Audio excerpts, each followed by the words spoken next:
Hey everyone, welcome back to the channel. In today's video, I'm going to show you how to connect funding pipes to TradingView. So it will be really simple and easy. So the funding pipes doesn't have a direct integration with TradingView. However, you can still use TradingView charts along your funding pipes account through a few methods.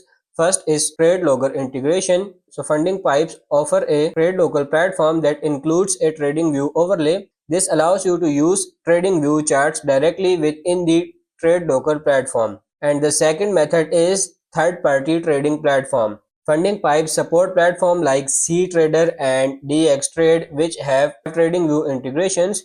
You can use these platforms to access TradingView charts while trading with your funding pipes account. And the third method is manual charting.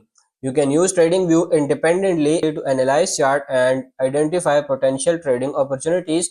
Then you can manually execute trades on your funding pipes account based on your analysis. So these are some things you can do. So that's pretty much it for this video. That's how to connect funding pipes to TradingView. I hope this video was helpful. If it is, like it and subscribe to the channel. Thank you.